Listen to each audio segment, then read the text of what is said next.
لقد يسرنا القرآن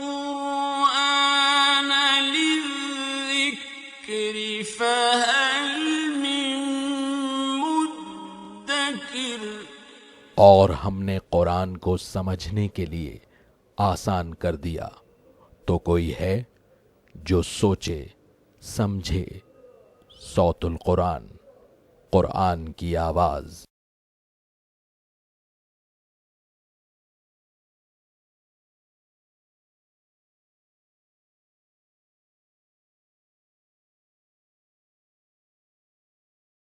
نحمده ونصلي على رسوله الكريم، اما بعد فاعوذ بالله من الشيطان الرجيم، بسم الله الرحمن الرحيم۔ وما اموالكم ولا اولادكم بالتي تقربكم عندنا زلفى الا من آمن وعمل صالحا فاولئك لهم جزاء الضعف بما عملوا وهم في الغرفات آمنون۔ صدق اللہ العظیم۔ سورہ سبا آیت نمبر 37 سے ہم اپنا مطالعہ شروع کر رہے ہیں۔ اب اس سورہ مبارکہ کا 5واں رکوع شروع ہو رہا ہے۔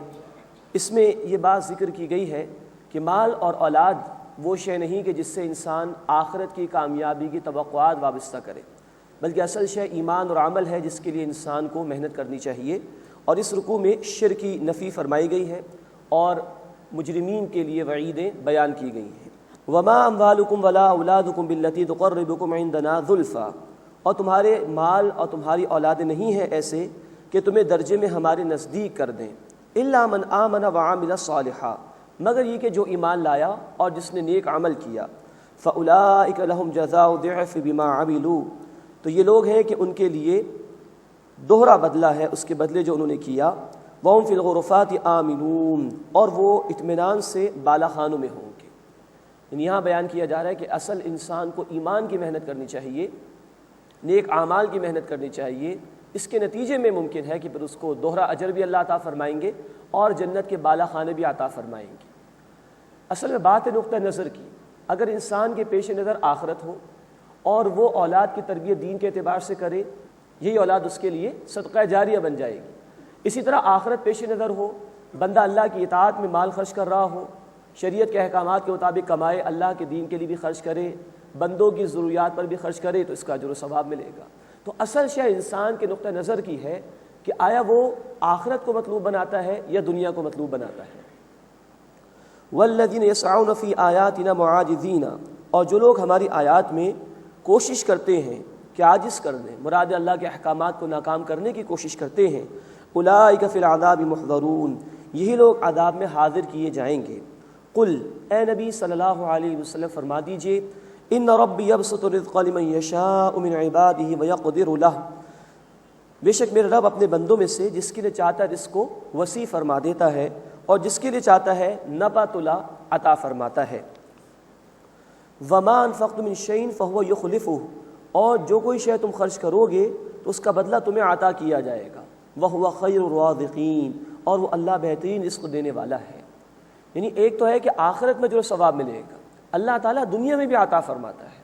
چنانچہ بخاری شریف کی حدیث ہے کہ ہر دن میں 2 فرشتے نازل ہوتے ہیں، ایک دعا کرتا ہے کہ اے اللہ جو تیرے راستے میں خرچ کرتا ہے اس کو تو مزید عطا فرما، اور دوسرا دعا کرتا ہے کہ اللہ جو تیرے راستے میں خرچ نہیں کرتا، بخل کرتا ہے، کنجوسی کرتا ہے، اے اللہ اس کو برباد فرما۔ تو آخرت کا جو ثواب تو ہے ہی ہے انفاق کے حوالے سے، اللہ کے راستے میں خرچ کرنے کے حوالے سے، اللہ دنیا میں بھی اس کی برکات عطا فرماتا ہے۔ وَيَوْمَ يَحْشُرُهُمْ جَمِيعًا، اور جس دن اللہ ان سب کو جمع فرمائے گا، ثُمَّ يَقُولُ لِلْمَلَائِكَةِ، پھر وہ فرشتوں سے فرمائے گا، أَهَٰؤُلَاءِ إِيَّاكُمْ كَانُوا يَعْبُدُونَ، کیا یہ لوگ تمہاری عبادت کرتے تھے؟ مشرکین مکہ نے فرشتوں کو اللہ کی بیٹیاں قرار دیا اور ان کی عبادت بھی کرنا شروع کر دی تھی، اس کی طرف قرآن اشارہ کر رہا ہے۔ قَالُوا سُبْحَانَكَ أَنْتَ وَلِيُّنَا مِن دُونِهِمْ، وہ کہیں گے اے اللہ تو پاک ہے، تو ہمارا کارساز ہے، نہ کہ وہ، بل كانوا يعبدون الجن، بلکہ وہ جنات کی پیروی کرتے تھے۔ یہ اشارہ ابلیس کی طرف ہے کہ جو جنات ہی میں سے تھا۔ اکثرهم به مؤمنون، ان میں سے اکثر ان پر اعتقاد رکھتے تھے اور جنات سے توقعات وابستہ کرتے تھے۔ فَالْيَوْمَ لَا يَمْلِكُ بَعْضُكُمْ لِبَعْضٍ نَفْعًا وَلَا ضَرًّا، سو آج تم میں سے کوئی ایک دوسرے کے نہ نفع کا اختیار رکھتا ہے اور نہ ہی نقصان کا۔ وَنَقُولُ لِلَّذِينَ ظَلَمُوا ذُوقُوا عَذَابَ النَّارِ الَّتِي كُنتُمْ بِهَا تُكَذِّبُونَ، اور ہم ان لوگوں کو کہیں گے جنہوں نے ظلم کیا کہ تم جہنم کے عذاب کا مزہ چکھو جس کو تم جھٹلایا کرتے تھے۔ وَإِذَا تُتْلَىٰ عَلَيْهِمْ آيَاتُنَا بَيِّنَاتٍ، اور جب ان پر ہماری واضح آیات پڑھی جاتی تھیں، قَالُوا مَا هَٰذَا إِلَّا رَجُلٌ، تو وہ کہتے ہیں کہ یہ ایک آدمی ہے، يُرِيدُ أَن يَصُدَّكُمْ عَمَّا كَانَ يَعْبُدُ آبَاؤُكُمْ، وہ چاہتا ہے کہ تمہیں ان سے روک دے جن کی عبادت تمہارے باپ دادا کرتے تھے۔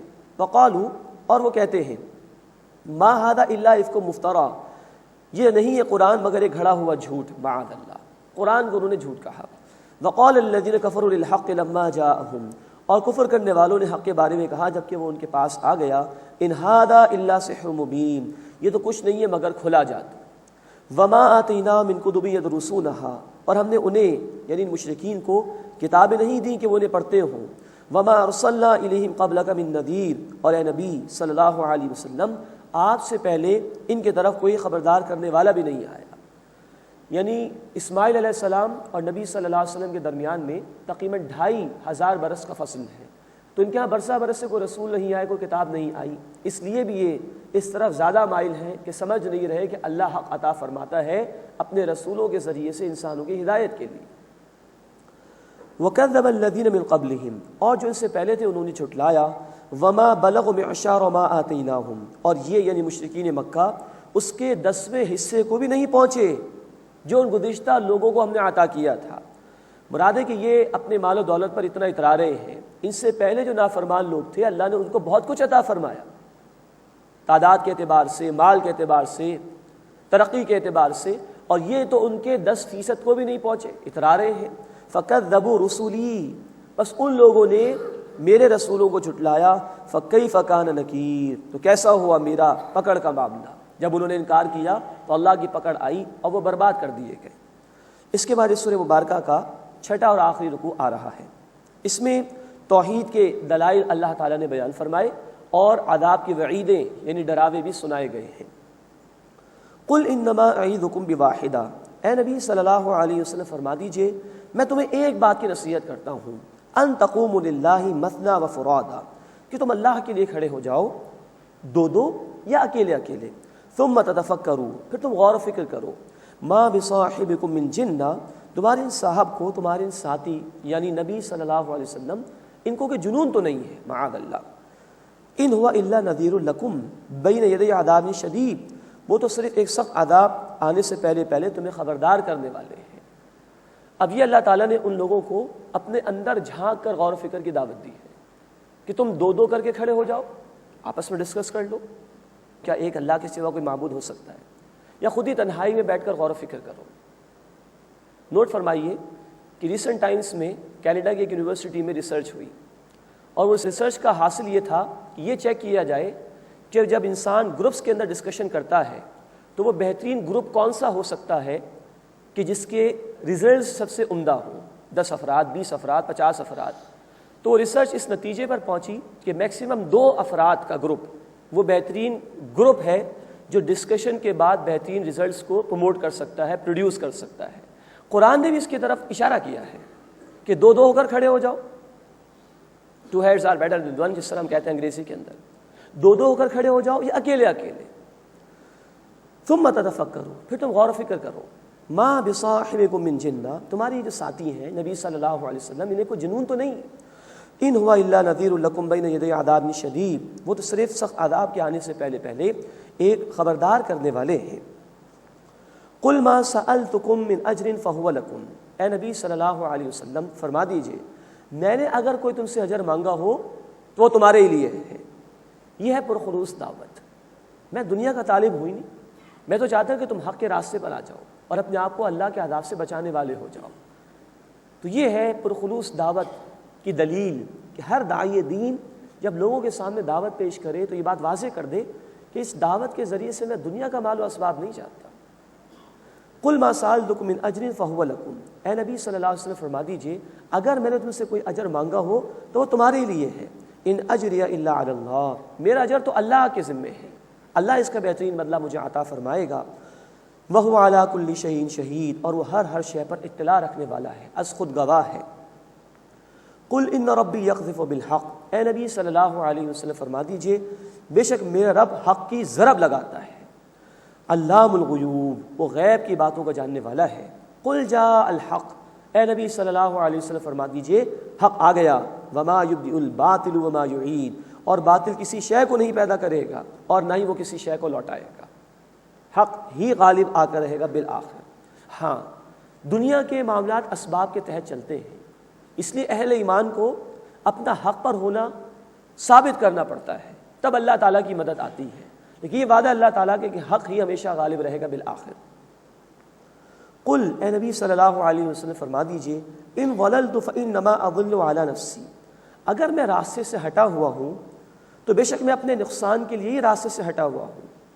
وان اہتدیت، اور اگر میں ہدایت پر ہوں، فبما یوحی الی ربی، تو اس وحی کی وجہ سے جو میرے رب نے مجھ پر فرمائی ہے، انہ سمیع قریب، بے شک وہ سننے والا قریب ہے۔ یہ گویا اللہ کے رسول علیہ الصلوۃ والسلام واضح فرما رہے کہ میں جو کچھ بھی پیش کر رہا ہوں اللہ کی طرف سے، اور اپنی عاجزی بھی بیان کر رہے ہیں کہ اگر میں ہدایت پر ہوں تو اپنے رب کے فضل سے، اس میں میرا اپنا کوئی کمال نہیں ہے۔ وَلَوْ تَرَىٰ إِذْ فَزِعُوا فَلَا فَوْتَ، اے کاش تم انہیں دیکھو جب وہ گھبرائیں گے تو بچ کر بھاگ نہیں سکیں گے، وَأُخِذُوا مِن مَّكَانٍ قَرِيبٍ، اور پاس ہی سے پکڑ لیے جائیں گے، اللہ نہیں چھوڑے گا ان نافرمانوں کو۔ وَقَالُوا آمَنَّا بِهِ، اور کہیں گے ہم ان پر ایمان لے آئے صلی اللہ علیہ وسلم۔ وَأَنَّ لَهُمُ التَّنَاوُشُ مِن مَّكَانٍ بَعِيدٍ، اور ان کے لیے دور کی جگہ سے ایمان کا ہاتھ آنا کسی فائدے کا نہیں۔ مراد ہے کہ آج تو انکار کر رہے ہو، کل جب دیکھو کہ عذاب کو قیامت کے دن کھڑے ہوگے تو کہو گے ایمان لاتے محمد صلی اللہ علیہ وسلم پر، یہ بہت دور کی بات ہے۔ وہ آخرت تو اس دنیا کے مقابلے میں دور ہے، وہاں ایمان لانے کا کوئی فائدہ نہیں، وہ تو دارالجزا ہے، وہاں نتائج ملیں گے۔ دنیا دارالعمل ہے، دنیا میں قبول کیا ہوتا تو کام آ جاتا، آخرت میں قبول کرنے کا کوئی فائدہ نہیں۔ وقد کفروا به من قبل، اور یقیناً انہوں نے اس سے پہلے ان صلی اللہ علیہ وسلم کا انکار کیا۔ وَيَقْذِفُونَ بِالْغَيْبِ مِن مَّكَانٍ بَعِيدٍ، اور وہ دور کی جگہ سے قیاس آرائیاں کرتے ہیں بن دیکھے، جو چاہا کہہ دیا، کبھی قرآن کا انکار، کبھی آخرت کا انکار، کبھی نبی صلی اللہ علیہ وسلم کو مجنون کہہ رہے ہیں، کبھی شاعر کہہ رہے ہیں معاذ اللہ، تو بن دیکھے دور سے قیاس آرائیاں کرتے ہیں۔ وَحِيلَ بَيْنَهُمْ وَبَيْنَ مَا يَشْتَهُونَ كَمَا فُعِلَ بِأَشْيَاعِهِمْ مِنْ قَبْلِ، اور ان کے درمیان اور وہ جو کچھ چاہتے تھے ان کے درمیان ایک آڑ ڈال دی گئی ہے، جیسا کہ انہی طرح کے لوگوں کے ساتھ پہلے کیا گیا۔ اِنَّهُمْ كَانُوا فِي شَكٍّ مُّرِيبٍ، بے شک وہ تردد میں ڈالنے والے شک میں تھے۔ مراد یہ کہ آخرت کا انکار، رسول کی دعوت کا انکار، اور حق سے دوری، اور خود بھی شکوک میں مبتلا ہوئے، لوگوں کو بھی دین سے دور کرنے کا باعث بنے، تو اللہ تعالیٰ نے آڑ ڈال دی ہے۔ اب اگر یہ حق کی طرف آنا بھی چاہیں گے تو اللہ تعالیٰ کی طرف سے ان کو توفیق نہیں عطا کی جائے گی۔ بسم اللہ الرحمن الرحیم، الحمد للہ فاطر السماوات والارض جاعل الملائکۃ رسلا اولی اجنحۃ مثنی وثلاث ورباع یزید فی الخلق ما یشاء ان اللہ علی کل شیء قدیر۔ اب سورہ فاطر کا آغاز ہو رہا ہے۔ یہ سورہ مبارکہ مکی صورت ہے، اور اس میں تذکیر بھی اعلیٰ اللہ کا موضوع غالب ہے، یعنی اللہ کی نعمتوں، اللہ کی قدرتوں کے بیان کے ذریعے سے یاد دہانی کرائی گئی ہے۔ دعوت کا انداز بھی ہے اس میں جو مشرکین کے سامنے پیش کی گئی، اور تنبیہ اور ڈراوے کا انداز بھی اللہ تعالیٰ نے اختیار کیا ہے۔ پہلے رکوع میں انشاءاللہ ہم دیکھیں گے کہ اللہ کی قدرتوں کا بیان، نبی کریم صلی اللہ علیہ وسلم کو تسلی دی گئی، اور ہمارا جو ازلی دشمن ہے شیطان، اس کے حوالے سے چوکنا رہنے کی تلقین کی گئی ہے۔ الحمدللہ، تمام شکر، تمام تعریف اللہ کے لیے ہے۔ فاطر السماوات والارض، جو آسمانوں اور زمین کا پیدا فرمانے والا ہے۔ جاعل الملائکۃ رسلا، فرشتوں کو پیغام رساں بنانے والا ہے۔ اولی اجنحۃ مثنی وثلاث ورباع، وہ فرشتے کے جو پروں والے ہیں، دو دو اور تین تین اور چار چار۔ لیکن نوٹ فرمائیے، بخاری شریف کی حدیث ہے، اللہ کے رسول صلی اللہ علیہ وسلم نے فرمایا کہ میں نے جبرائیل کو آسمان سے لے کے زمین تک پوری فضا میں دیکھا، اور جبرائیل کے 600 پر تھے۔ اب یہ اللہ کی قدرت ہے، یزید فی الخلق ما یشاء، وہ اپنی تخلیق میں جو چاہتا ہے اضافہ فرماتا ہے۔ ان اللہ علی کل شیء قدیر، بے شک اللہ تعالیٰ ہر شے پر قدرت رکھنے والا ہے۔ ما یفتح اللہ للناس من رحمت فلا ممسک لہا، اللہ لوگوں کے لیے جو رحمت کھول دے تو کوئی اس کا بند کرنے والا نہیں۔ وما یمسک، اور جسے وہ بند فرما دے، فلا مرسل له من بعده، تو اس کے بعد اس کا کوئی بھیجنے والا نہیں ہے۔ وهو العزیز الحکیم، اور وہ اللہ زبردست حکمت والا ہے۔ کل اختیار اللہ کے ہاتھ میں ہے، وہ کسی کو رحمت دینا چاہے کوئی روک نہیں سکتا، وہ کسی کو رحمت نہ دینا چاہے وہ دلوا نہیں سکتا۔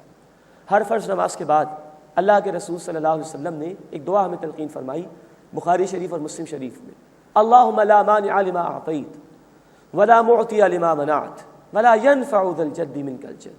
اے اللہ جو تو دینا چاہے کوئی روک نہیں سکتا، اے اللہ جو تو نہ دینا چاہے کوئی دلوا نہیں سکتا، اور تیرے اختیار کے مقابلے میں کسی بھی صاحب اختیار کا اختیار کام آنے والا نہیں ہے۔ وَهُوَ الْعَزِيزُ الْحَكِيمُ، اور وہ اللہ زبردست ہے، خوب حکمت والا ہے۔ یا ایھا الناس اذکروا نعمت اللہ علیکم، اے لوگو اپنے اوپر اللہ کی نعمت کو یاد کرو۔ هل من خالق غیر اللہ، کیا اللہ کے سوا کوئی خالق ہے؟ یرزقکم من السماء والارض، کہ وہ تمہیں آسمان اور زمین سے رزق دیتا ہو۔ لا الہ الا ہو، اس کے سوا کوئی عبادت کے لائق نہیں۔ فأنا تؤفکون، پھر تم کہاں الٹے پھرے جاتے ہو؟ کیوں اس کی توحید پر کاربند نہیں ہوتے؟ کیوں اس کے علاوہ دوسرے جھوٹے معبودوں کو پکارتے ہو؟ وَإِن يُكَذِّبُوكَ فَقَدْ كُذِّبَتْ رُسُلٌ مِّن قَبْلِكَ، اور اگر اے نبی صلی اللہ علیہ وسلم یہ آپ کو جھٹلائیں تو آپ سے پہلے بھی رسولوں کو جھٹلایا گیا۔ وَإِلَى اللَّهِ تُرْجَعُ الْأُمُورُ، اور تمام معاملات کا لوٹنا اللہ ہی کی طرف ہے۔ یہ تسلی ہے رسول کریم صلی اللہ علیہ وسلم کے لیے، اللہ ان کے اعمال سے واقف ہے، یہ اللہ کے حضور ہی لوٹائے جائیں گے، وہاں اللہ تعالیٰ ان کو ضرور عذاب دے گا جو مخالفین ہیں۔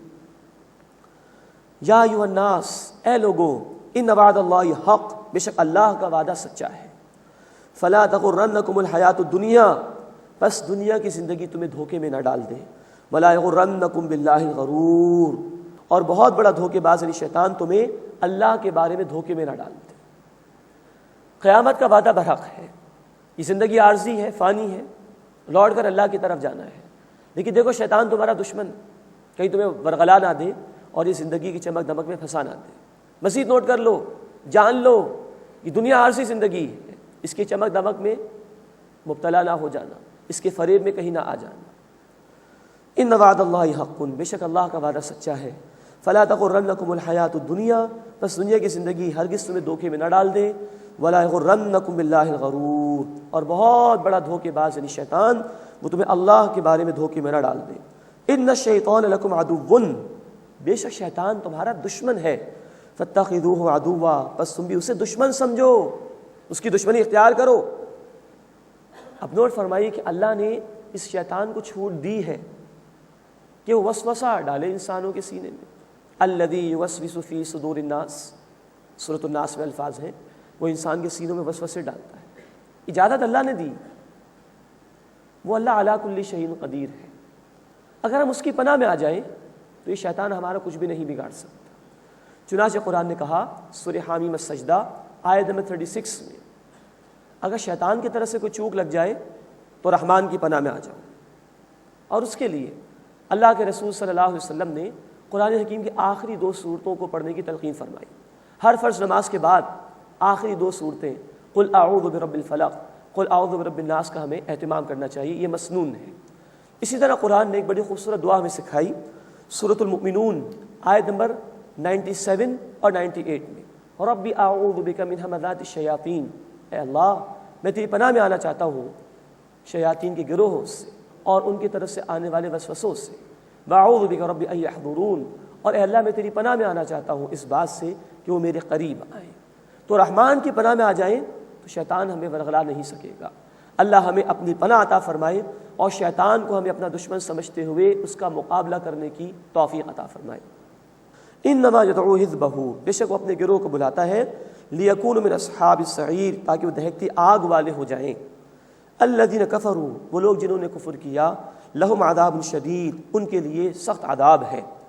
والذین آمنوا، اور وہ لوگ جو ایمان لائے، وعاملوا الصالحات، اور انہوں نے نیک اعمال کیے، لہم مغفرۃ و اجر کبیر، ان کے لیے مغفرت ہے اور بڑا اجر ہے۔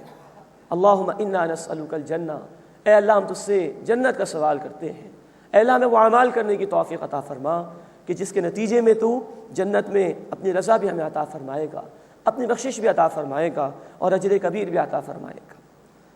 اس کے بعد اس سورہ مبارکہ کا دوسرا رکوع شروع ہو رہا ہے۔ اس میں اللہ تعالیٰ نے اپنی نعمتوں کو بیان فرمایا ہے۔ افمن ذین لہ سوء عملہ فرآہ حسنا، تو کیا جس کے لیے اس کے عمل کی برائی مزین کر دی گئی پھر اس نے اس کو اچھا بھی سمجھا، تو کیا وہ اس کی طرح ہو سکتا ہے کہ جو نیک عمل کرنے والا ہو؟ ایک سرچنگ کوئسچن کا انداز، ایک آدمی جو برائی میں ملوث اور اس کی برائی اس کو مزین کر کے دکھا دی گئی اور وہ اسی میں پھنسا ہوا ہے، اور دوسرا وہ ہے کہ جو نیکی کی طرف ہے، جو شیطان کے حملے سے بچا ہوا ہے، جو رحمان کا اطاعت گزار ہے۔ کیا یہ دونوں برابر ہو سکتے ہیں؟ اسی طرح آج ہمیں سوچنا چاہیے، لوگوں کو دیکھنا چاہیے، آج شوبز کے نام پر، آج موسیقی کے نام پر، آج میڈیا کے نام پر کتنی فحاشی اور یعنی عام کی جا رہی ہے، اور برائی کو اتنا عام کر دیا گیا ہے کہ اب لوگ برائی کو برائی سمجھتے ہی نہیں، مزین کر دیا گیا ہے گویا کہ برائی کو۔ یہ ہے شیطان کا ایجنڈا، جبکہ اللہ کا رحمان کا ایجنڈا یہ ہے۔ سورۃ النحل آیت نمبر 90، وَيَنْهَى عَنِ الْفَحْشَاءِ وَالْمُنْكَرِ، اللہ تمہیں فحش باتوں سے، بے حیائی سے اور بری باتوں سے منع فرماتا ہے۔ تو یہ دونوں باتیں برابر نہیں ہو سکتی، ایک فحاشی میں ملوث ہے، ایک شرم و حیا کا پیکر ہے، ایک شخص جو ہے وہ نافرمانی کے کاموں کے اندر لگا ہوا ہے، ایک نیکی کے کام میں لگا ہوا ہے، ایک برائی کی دعوت دے رہا ہے، ایک حق کی دعوت دے رہا ہے، برابر نہیں ہو سکتے۔ فَإِنَّ اللَّهَ يُضِلُّ مَن يَشَاءُ، بس اللہ جس کو چاہتا ہے گمراہ فرما دیتا ہے، وَيَهْدِي مَن يَشَاءُ، اور جس کو چاہتا ہے ہدایت عطا فرماتا ہے۔ اس کا ایک اور ترجمہ یہ بھی ممکن ہے، اللہ اس کو گمراہ فرماتا ہے من یشاء، جو چاہتا ہے کہ گمراہ ہو جائے، اللہ اس کو ہدایت دیتا ہے من یشاء، جو چاہتا ہے کہ اس کو ہدایت مل جائے۔ سورۃ الشمس آیت نمبر 8، فَأَلْهَمَهَا فُجُورَهَا وَتَقْوَاهَا، ہم نے انسان کو نیکی کی صلاحیت بھی دے دی، بدی کی صلاحیت بھی دے دی، اب وہ جس طرف جانا چاہے گا وہی راستہ آسان کر دیا جائے گا۔ سورہ شورى آیت نمبر 13، وَيَهْدِي إِلَيْهِ مَن يُنِيبُ، اللہ ہدایت اسے دیتا ہے جو اللہ کی طرف رجوع کرتا ہے۔ سورہ صف آیت نمبر 5، فَلَمَّا ذَاغُوا أَذَاغَ اللَّهُ قُلُوبَهُمْ، جب انہوں نے ٹیڑھ اختیار کی تو اللہ نے ان کے دلوں کو ٹیڑھا کر دیا۔ تو قانون ہدایت اللہ کا یہ ہے کہ جو جس طرف جانا چاہے گا اللہ اسی راستے کی اس کو توفیق عطا فرما دیں گے۔ فَإِنَّ اللَّهَ يُضِلُّ مَن يَشَاءُ، بس اللہ اسے گمراہ فرماتا ہے جو گمراہ ہونا چاہتا ہے، وَيَهْدِي مَن يَشَاءُ، اور اللہ اس کو ہدایت عطا فرماتا ہے جو ہدایت چاہتا ہے۔ فَلَا تَذْهَبُ نَفْسُكَ عَلَيْهِمْ حَسَرَاتٍ، بس اے نبی صلی اللہ علیہ وسلم ان پر حسرت کرتے ہوئے آپ کی جان ہی نہ ختم ہو جائے۔ یہ التفات ہے اللہ کا کہ آپ صلی اللہ علیہ وسلم اتنی محنت کر رہے ہیں ان کو جہنم سے بچانے کے لیے، اے نبی آپ اپنے آپ کو ہلاک نہ کر لیجیے۔ ان اللہ علیم بما یصنعون، بے شک جو کچھ وہ کرتے ہیں اللہ اس سے خوب واقف ہے، اللہ اسے خوب جانتا ہے۔ واللہ الذی ارسل الریاح، اور وہی اللہ ہے جس سے بھیجا ہواؤں کو، فتثیر سحابا فسقناہ الی بلد میت، پھر وہ بادلوں کو اٹھاتی ہیں، پھر ہم اس یعنی بادل کو مردہ زمین کی طرف لے گئے۔ فاحیینا بہ الارض بعد موتہا، پھر ہم نے اس سے زمین کو اس کی موت کے بعد زندگی عطا کی۔ کذالک النشور، اسی طرح دوبارہ جی اٹھنا ہوگا۔ اس کے بعد بڑی اہم بات اللہ نے بیان کی ہے کہ صرف کوئی نظریہ کافی نہیں بلکہ نظریے کے ساتھ عمل ہونا بھی ضروری ہے، یعنی ایمان قبول کر لینا کافی نہیں، اس کے ساتھ نیک عمل کرنا بھی ضروری ہے اگر کسی کو اللہ کے ہاں عزت چاہیے تو۔ من کان یرید العزت فللہ العزت جمیعا، جو کوئی عزت چاہتا ہے تو عزت تمام کی تمام اللہ کے لیے ہے۔ یہ مشرکین مکہ کے سرداروں کو بھی کہا جا رہا ہے، وہ کہتے تھے کہ اے محمد صلی اللہ علیہ وسلم اگر ہم آپ کا دین قبول کر لیں تو آپ کے قبول کرنے والے تو بڑے غریب لوگ بھی ہیں، پھر ہماری یہ سیادت، ہماری یہ چودراہٹیں ختم ہو جائیں گی۔ تو کہا گیا کہ عزت تمام کی تمام اللہ کے لیے ہے، یہ تمہارا تکبر و تعصب حق کی قبولیت میں رکاوٹ نہ بنے۔ الیہ یصعد الکلم الطیب، اسی اللہ کی طرف پاکیزہ کلام چڑھتا ہے، والعمل الصالح یرفعہ، اور اچھا عمل اسے بلند کرتا ہے۔ ایک ہے کلم الطیب، عمدہ کلام، اور اس کو بلند کرنے والی شے ہے عمل صالح۔ یہاں قرآن اشارہ کر رہا ہے محض ایمان قبول کر لینا کافی نہیں، ایمان کے تقاضوں پر عمل کرنا بھی ضروری ہے۔ بدقسمتی سے آج مسلمانوں کی عظیم اکثریت کا عالم یہ ہے کہ وہ یہ طے کر کے بیٹھ گئے ہیں اور مطمئن ہیں ہم تو مسلمان ہیں اور ہماری تو بخشش ہو ہی جائے گی، اس سے وہ کوئی عمل نہیں کر رہے۔ مسجد ویران، بے پردگی کا دور دورہ، سود بھی عام ہے، رشوتیں بھی لی جا رہی ہیں، جھوٹ بھی بولا جا رہا ہے، ماں باپ کی نافرمانی بھی ہو رہی ہے، پڑوسی کو بھی پریشان کیا جا رہا ہے، طرح طرح کی برائیاں، اور دعویٰ ہے کہ مسلمان ہے۔ قرآن کی یہ آیت بتا رہی ہے کہ محض ایمان قبول کر لینا کافی نہیں، اس کے ساتھ عمل بھی ضروری ہے۔ قرآن حکیم میں کوئی قریباً 70 مرتبہ ایمان اور عمل کا ذکر بار بار کیا گیا ہے۔ والعصر ان الانسان لفی خسر الا الذین آمنوا وعملوا الصالحات وتواصوا بالحق وتواصوا بالصبر۔ قسم ہے تیزی سے گزرتے ہوئے زمانے کی، تمام کے تمام انسان خسارے میں ہیں سوائے ان کے جو ایمان لائے، جنہوں نے نیک اعمال کیے، حق کی وصیت کی اور صبر کی تلقین کی۔ سورہ بینہ آخری پارے میں ہے ان الذین آمنوا وعملوا الصالحات اولئک هم خیر البریہ۔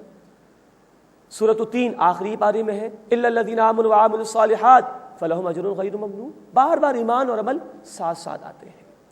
فرمایا گیا الیہ یصعد الکلم الطیب، اسی اللہ کی طرف چڑھتا ہے پاکیزہ کلام، والعمل الصالح یرفعہ، اور نیک عمل اس کو بلند کرتا ہے۔ تو ہم چاہتے ہیں کہ اگر ہمارا ایمان اللہ کے ہاں قابل قبول ہو تو اس کے لیے عمل کرنا بھی لازم ہے، ورنہ قرآن کہتا ہے سورہ المائدہ آیت نمبر 68 میں اہل کتاب سے کہا گیا لستم علی شیء حتی تقیموا التوراۃ والانجیل، جب تک کہ تم تورات اور انجیل کو قائم کر کے نہ دکھاؤ۔ آج یہ کتابیں ویلڈ نہیں، آج قرآن ویلڈ کتاب ہے۔ گویا ہم سے یوں خطاب ہے کہ ہماری کوئی حیثیت نہیں اللہ کی نگاہوں میں جب تک کہ ہم اللہ کے اس کلام پر عمل کر کے نہ دکھائیں، ذاتی زندگی میں بھی اور اجتماعی زندگی میں بھی۔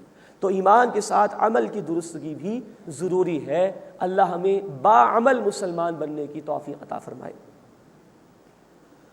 والذین یمکرون السیئات، اور جو لوگ مکر و فریب کرتے ہیں، لہم عذاب شدید، ان کے لیے سخت عذاب ہے۔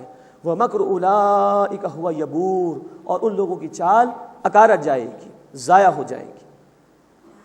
واللہ خلقکم من تراب، اور اللہ نے تمہیں مٹی سے پیدا فرمایا، ثم من نطفۃ، پھر نطفے سے پیدا فرمایا، ثم جعلکم ازواجا، پھر تمہارے جوڑے جوڑے بنا دیے۔ وما تحمل من انثی ولا تضع الا بعلمی، اور نہ کوئی عورت حاملہ ہوتی ہے اور نہ وہ کسی بچے کو جنم دیتی ہے مگر اللہ کے علم میں ہوتا ہے۔ یہ ہے اللہ کی صفت علم کا بیان۔ وما یعمر من معمر، اور کوئی بڑی عمر والا عمر نہیں پاتا۔ ولا ينقص من عمرہ، اور نہ کسی کی عمر سے کچھ کمی کی جاتی ہے، الا فی کتاب، مگر یہ کہ وہ کتاب میں ہے۔ لوح محفوظ میں ہر شے موجود ہے، کس کی عمر کتنی ہوگی، رزق کتنا ہوگا، اعمال کیسے ہوں گے، انجام کیا ہوگا، سب اللہ کے علم میں ہے۔ ان ذلک علی اللہ یسیر، بے شک یہ اللہ پر آسان ہے۔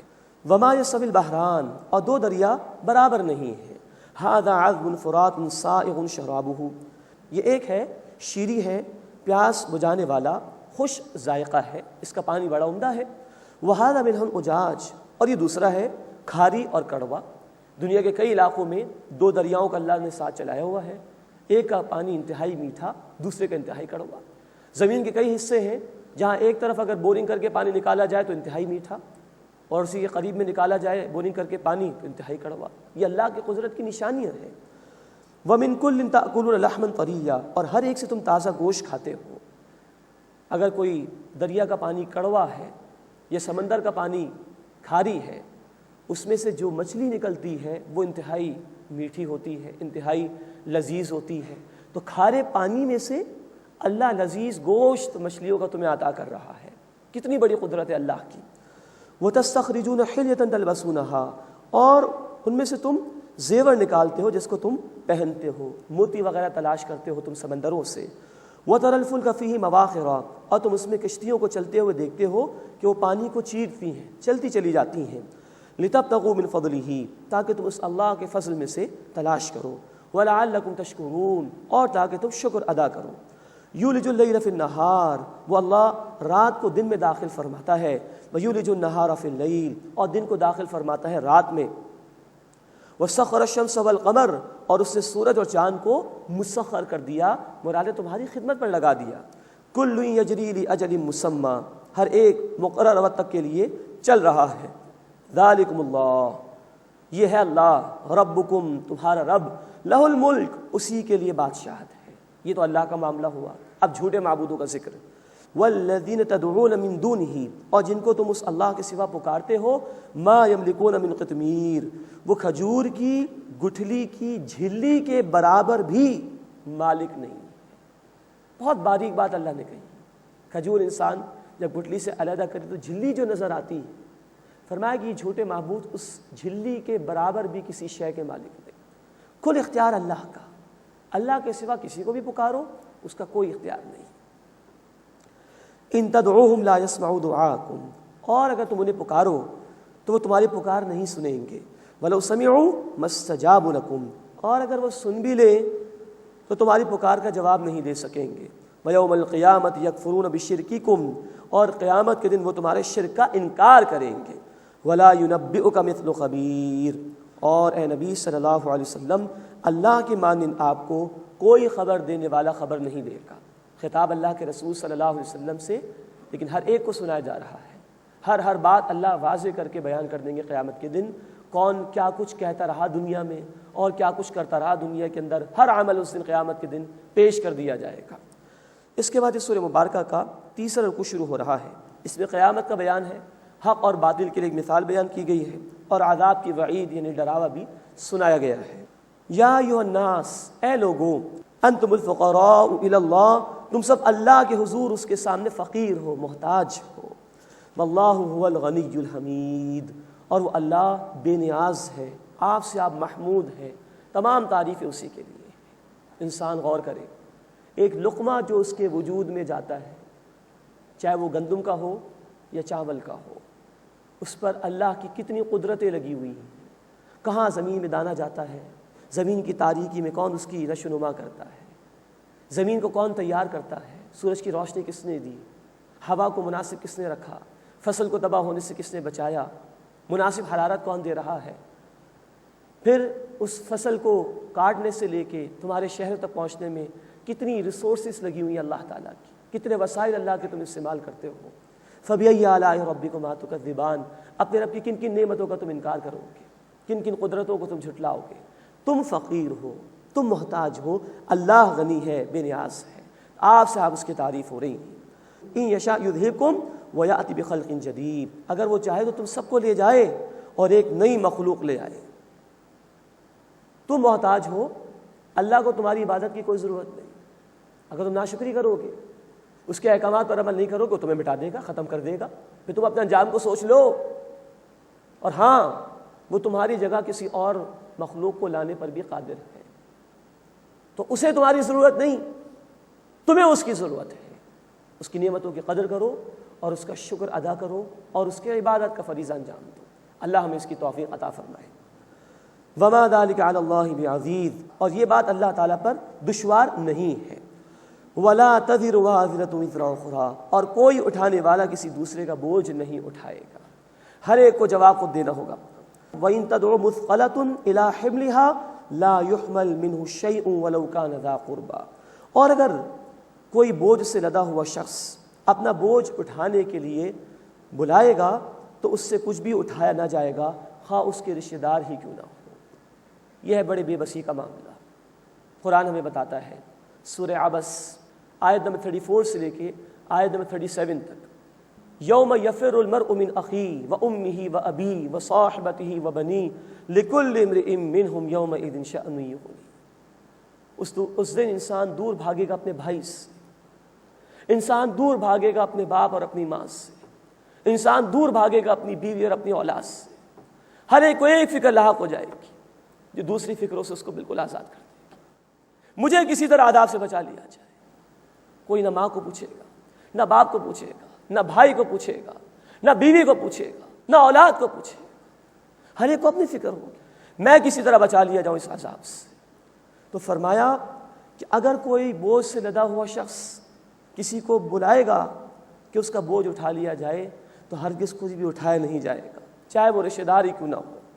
اللہ یہ مرحلہ ہمارے لیے آسان فرمائے اور آج ہمیں محنت کرنے کی توفیق عطا فرمائے۔ وہ دن کہ کوئی کسی کے کام نہیں آئے گا، اس دن کی ذلت سے، اس دن کی رسوائی سے اللہ تعالیٰ ہماری حفاظت فرمائے۔ انما تنذر الذین یخشون ربهم بالغیب، اے نبی صلی اللہ علیہ وسلم آپ تو انہی لوگوں کو خبردار کر سکتے ہیں جو غیب میں رہتے ہوئے اپنے رب سے ڈرتے ہیں، واقاموا الصلاۃ اور وہ نماز قائم کرتے ہیں۔ اللہ ہمیں ان بندوں میں شامل فرمائے۔ ومن تزکا فانما یتزکا لنفسہ، اور جو سنورتا ہے، پاکیزگی اختیار کرتا ہے تو اپنے بھلے کے لیے پاکیزگی اختیار کرتا ہے۔ وإلی اللہ المصیر، اور اللہ ہی کی طرف لوٹ کر جانا ہے۔ وما یستوی الاعمی والبصیر، اب ایک کمپیریزن اللہ بیان کر رہے ہیں، اور برابر نہیں اندھا اور آنکھوں والا، ولا الظلمات ولا النور، اور نہ اندھیرے اور نہ روشنی، ولا الظل ولا الحرور، اور نہ سایہ اور نہ دھوپ، وما یستوی الاحیاء ولا الاموات، اور برابر نہیں زندہ لوگ اور مردے۔ ان اللہ یسمع من یشاء، بے شک اللہ جس کو چاہتا ہے سنا دیتا ہے۔ وما انت بمسمع من فی القبور، اور اے نبی صلی اللہ علیہ وسلم آپ ان کو سنانے والے نہیں جو قبروں میں ہیں۔ یہ اللہ تعالیٰ نے ایک موازنہ پیش کیا ہمارے سامنے کہ ایک شخص جو مومن ہے وہ کافر کے برابر نہیں ہو سکتا۔ ایک جو کھلے کان رکھتا ہے، کھلی آنکھیں جس کی روح زندہ ہے، وہ سن رہا ہے، وہ اس کے برابر نہیں ہو سکتا جو اندھا ہو گیا بالکل اور اس کی روح مر چکی ہے، جس نے جانتے بوجھتے حق کا انکار کر دیا۔ تو نبی آپ ایسے لوگوں کو نہیں سنا سکتے، یہ جیتے جی مر چکے ہیں، روحانی سطح پر ان کی موت واقع ہوگی، گویا یہ قبروں کے اندر ہے۔ تو جنہوں نے خود انکار کا فیصلہ کر لیا ہے، آپ ان کو کچھ بھی نہیں سنا سکتے۔ ان انت الا نذیر، بے شک اے نبی صلی اللہ علیہ وسلم آپ تو صرف خبردار کرنے والے ہیں۔ انا ارسلناک بالحق بشیرا ونذیرا، بے شک اے نبی صلی اللہ علیہ وسلم ہم نے آپ کو حق کے ساتھ بھیجا، خوشخبری سنانے والا بنا کر اور خبردار کرنے والا بنا کر۔ وَإِن مِّنْ أُمَّةٍ إِلَّا خَلَا فِيهَا نَذِيرٌ، اور کوئی امت ایسی نہیں جس میں کوئی خبردار کرنے والا نہ گزرا ہو۔ قرآن کی آیت بتا رہی کہ ہر دور میں، ہر علاقے میں انسانیت کی رہنمائی کے لیے اللہ نے رسولوں کو بھیجا، ہزاروں انبیاء کو بھیجا ہے۔ انبیاء اور رسول میں سے 26 کا نام لے کر قرآن میں ذکر کیا گیا ہے، لیکن ہر دور میں اللہ نے تمام انسانیت کے لیے رسولوں کو بھیجا، کتابیں نازل فرمائی۔ ہاں اب نبی صلی اللہ علیہ وسلم تمام انسانیت کے لیے اللہ کے آخری رسول ہیں۔ وَإِن يُكَذِّبُوكَ، اور اگر اے نبی صلی اللہ علیہ وسلم آپ کو جھٹلائیں، فَقَدْ كَذَّبَ الَّذِينَ مِن قَبْلِهِمْ، تو یقیناً پچھلے لوگوں نے بھی جھٹلایا تھا۔ جَاءَتْهُمْ رُسُلُهُم بِالْبَيِّنَاتِ وَبِالزُّبُرِ وَبِالْكِتَابِ الْمُنِيرِ، ان کے پاس ان کے رسول آئے روشن دلائل کے ساتھ اور صحیفوں کے ساتھ اور روشن کتابوں کے ساتھ۔ ثُمَّ أَخَذْتُ الَّذِينَ كَفَرُوا فَكَيْفَ كَانَ نَكِيرِ، پھر جن لوگوں نے کفر کیا میں نے انہیں پکڑا، پھر کیسا ہوا میرا پکڑ کا معاملہ، کہ جب انہوں نے جھٹلایا کس طرح میں نے ان کو پکڑا، یعنی وہ برباد اور ہلاک کر دیے گئے۔ اس کے بعد اس سورہ مبارکہ کا 14 رکوع شروع ہو رہا ہے۔ اس میں اللہ کی قدرت کے مناظر بیان کیے گئے ہیں، نیک لوگوں کا حسین انجام بھی بیان ہوا اور بدکاروں کے انجام کو بھی بیان کیا گیا ہے۔ الم تر ان اللہ انزل من السماء ماء، کیا تم نے نہیں دیکھا کہ بے شک اللہ نے آسمان سے پانی اتارا، فاخرجنا به ثمرات مختلفا الوانها، پھر ہم نے اس سے پھل نکالے ان کے رنگ مختلف ہیں۔ ایک ہی زمین، برسنے والا پانی ایک، سورج کی روشنی وہ بھی ایک، لیکن پیدا ہونے والے پھل اور یہ فصلیں طرح طرح کے ہیں، طرح طرح کے ان کے رنگ ہیں۔ وَمِنَ الْجِبَالِ جُدَدٌ بِيضٌ وَحُمْرٌ مُخْتَلِفٌ أَلْوَانُهَا، اور پہاڑوں میں راستے ہیں سفید اور سرخ، ان کے رنگ مختلف ہیں۔ بے شمار راستے پہاڑوں میں بنا دیے گئے اور ان کے رنگ بھی مختلف ہیں، یہ اللہ کی قدرت کے نظارے۔ وَغَرَابِيبُ سُودٌ، اور کچھ گہرے سیاہ رنگ کے بھی ہیں، مختلف رنگ اللہ نے ان پہاڑوں کو اور ان کے راستوں کو عطا فرمائے۔ وَمِنَ النَّاسِ وَالدَّوَابِّ وَالْأَنْعَامِ مُخْتَلِفٌ أَلْوَانُهُ كَذَلِكَ، اور اسی طرح لوگوں میں اور جانوروں اور چوپایوں میں ان کے رنگ بھی مختلف ہیں۔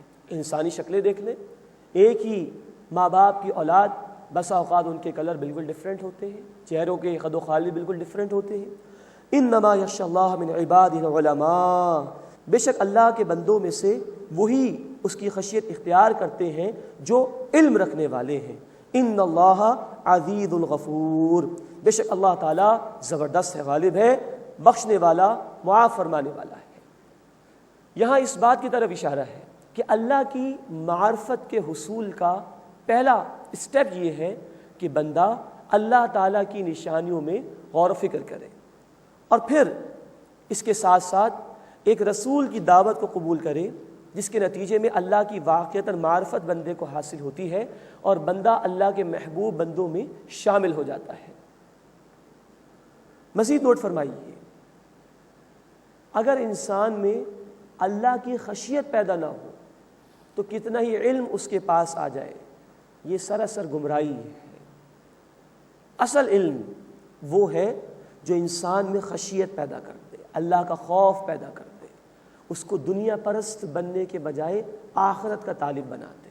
فرمایا کہ انما یخشی اللہ من عبادہ العلماء، بے شک اللہ کے بندوں میں سے وہی ڈرتے ہیں جو علماء ہیں، مراد جو علم رکھنے والے ہیں، حقیقی علم جس سے اللہ کی خشیت میں اضافہ ہوتا ہے۔ ان اللہ عزیز الغفور، بے شک اللہ تعالیٰ غالب ہے، بہت بخشنے والا ہے۔ اب اس کے بعد بڑی پیاری آیت آ رہی ہے، بڑی خوبصورت صفات اہل ایمان کے بیان کی جا رہی ہیں۔ ان الذین یتلون کتاب اللہ، بے شک وہ لوگ جو اللہ کی کتاب کی تلاوت کرتے ہیں، واقاموا الصلاۃ، اور نماز قائم کرتے ہیں، وانفقوا مما رزقناہم سرا وعلانیہ، اور جو ہم نے انہیں عطا کیا اس میں سے خرچ کرتے ہیں پوشیدہ طور پر بھی اور ظاہری طور پر بھی۔ یرجون تجارۃ لن تبور، وہ ایسی تجارت کے امیدوار ہیں جس میں ہرگز گھاٹا نہیں۔ اب اس تجارت کا ایک ذکر تو آیا سورہ التوبہ آیت نمبر 111 میں، وہاں ذکر ہے کہ اللہ نے اہل ایمان سے ان کی جان اور مالوں کو خرید لیا جنت کے عوض میں۔ یہاں صفات بیان ہو رہی ہے اہل ایمان کی، اللہ کی کتاب کی تلاوت کرتے ہیں، نماز قائم کرتے ہیں اور اللہ کے راستے میں خرچ کرتے ہیں۔ پھر اس تجارت کا ذکر ہے سورہ الصف آیت نمبر 10 اور 11 میں، هل ادلکم علی تجارۃ تنجیکم من عذاب علیم، اللہ کے رسول صلی اللہ علیہ وسلم کے ذریعے سے کہلوایا گیا کیا میں تمہیں وہ تجارت بتاؤں جو تمہیں دردناک عذاب سے بچانے والی ہے۔ سورہ صف آیت نمبر 11 میں کہا گیا اللہ پر اور اس کے رسول پر واقعتاً ایمان لاؤ اور اللہ کے راستے میں جہاد کرو، اپنی جانوں اور مالوں سے مستقل محنت کرو، تب وہ ہمیشہ کا جو فائدہ وہ تمہیں مل سکے گا۔ یہاں فرمایا ان الذین یتلون کتاب اللہ، بے شک جو لوگ اللہ کی کتاب پڑھتے ہیں، واقاموا الصلاۃ، اور نماز قائم کرتے ہیں، وانفقوا مما رزقناہم سرا وعلانیہ، اور جو ہم نے انہیں عطا کیا ہے اس میں سے خرچ کرتے ہیں پوشیدہ طور پر بھی اور ظاہری طور پر بھی۔ یرجون تجارۃ لن تبور، وہ ایسی تجارت کے امیدوار ہیں جس میں ہرگز نقصان نہیں، گھاٹا نہیں۔ لیوفیہم اجورہم ویزیدہم من فضلہ، تاکہ اللہ تعالیٰ ان کے اجر پورے پورے عطا فرمائے اور اپنے فضل میں سے اللہ انہیں مزید عطا فرمائے۔ انہ غفور شکور، بے شک اللہ تعالیٰ بہت بخشنے والا، قدردانی فرمانے والا ہے۔ اللہ ہمیں اپنے محبوب بندوں میں شامل فرمائے، اور اس کے محبوب بندوں نے جو تجارت کی اللہ ہمیں بھی وہ تجارت کرنے کی توفیق عطا فرمائے۔ والذی اوحینا الیک من الکتاب، اور وہ جو اے نبی صلی اللہ علیہ وسلم ہم نے آپ پر کتاب بھیجی یعنی قرآن، هو الحق، وہ حق ہے، مصدقا لما بین یدیہ، اس کی تصدیق کرنے والی جو ان کے پاس ہے یعنی اہل کتاب۔ ان اللہ بعبادہ لخبیر بصیر، بے شک اللہ تعالیٰ اپنے بندوں کی خوب خبر رکھنے والا ہے، ان سے خوب واقف ہے اور خوب دیکھنے والا ہے۔ اللہ تعالیٰ ہمیں اپنی آیات پر عمل کی توفیق عطا فرمائے اور اپنے محبوب بندوں میں شامل فرمائے۔ آمین یا رب العالمین۔ وآخر دعوانا الحمد للہ رب العالمین۔